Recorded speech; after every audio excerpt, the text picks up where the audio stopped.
بسم اللہ الرحمن الرحیم۔ قرآن مجید میں تلاوت کے سجدے 14 ہیں، اور جہاں جہاں قرآن مجید کے کنارے پر لفظ السجدہ لکھا ہوتا ہے، اس آیت کو پڑھ کر سجدہ کرنا واجب ہو جاتا ہے، اور اس سجدہ کو سجدہ تلاوت کہتے ہیں۔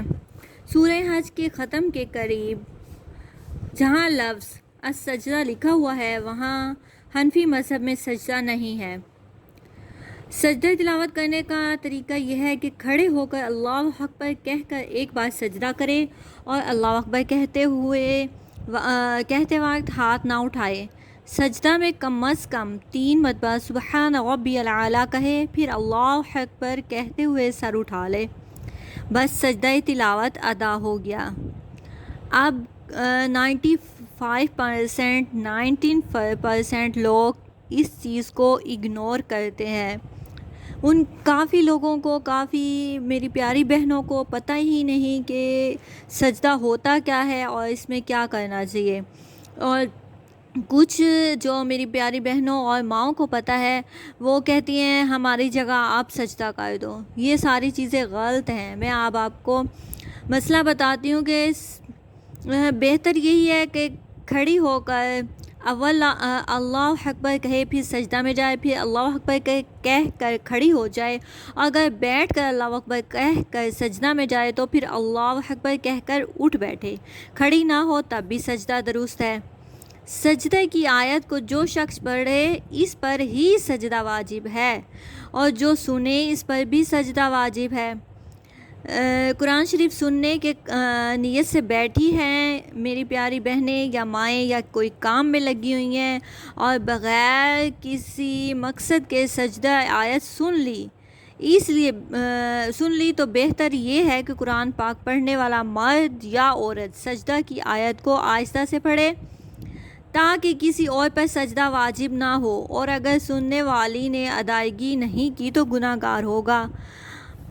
مطلب اگر کوئی کام میں لگے ہوئے ہیں، اگر کوئی قرآن شریف سن رہا ہے، کوئی پڑھ رہا ہے، ہر حالت میں سجدہ واجب ہو جائے گا۔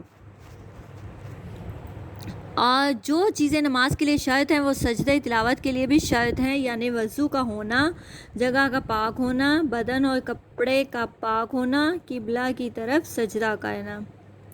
جس طرح نماز کا سجدہ کیا جاتا ہے اسی طرح سجدہ تلاوت بھی کرنا چاہیے۔ بعض پیاری بہنیں یوں ہی بیٹھے بیٹھے قرآن شریف ہی پر سر رکھ کر سجدہ کر لیتی ہیں، اس سے سجدہ ادا نہیں ہوتا اور واجب ذمہ میں رہ جاتا ہے۔ اور اگر کسی کا وضو اس وقت نہ ہو تو پھر کسی وقت وضو کر کے سجدہ کر لے، فوراً اسی وقت سجدہ کرنا ضروری نہیں ہے، لیکن بہتر یہ ہے کہ اسی وقت وضو کر کے سجدہ کر لیں، کیونکہ بھول جانے کا خطرہ ہوتا ہے۔ اور اگر کسی میں بہت سے سجدہ تلاوت باقی ہوں، اب تک ادا نہ کیے ہوں، تو ان کو کوشش کریں کہ رمضان میں یہ پورے کریں۔ عمر بھر میں کبھی نہ کبھی ضرور ادا کرنے چاہیے، لیکن رمضان المبارک ہمارے لیے اتنا اچھا موقع ہے کہ ہم اس جو ہمارے ذمہ واجب ہیں وہ ہم ان کو ادا کر دیں۔ اور اگر حیض و نفاس کی حالت میں کسی سے سجدہ کی آیت سن لی تو اس پر سجدہ واجب نہیں ہوا، اور اگر ایسی حالت میں سنا جب کہ اس پر غسل واجب تھا تو نہانے کے بعد سجدہ کرنا واجب ہے۔ اور بعض بہنیں ایسا کرتی ہیں کہ اس سجدہ تلاوت کو چھوڑ دیتی ہیں کہ ہمیں سجدہ نہ کرنا پڑے۔ ساری سورت پڑھنا اور سجدہ کی آیت کو چھوڑنا مکروہ اور منع ہے۔ سجدہ سے بچنے کے لیے آیت سجدہ نہ چھوڑے۔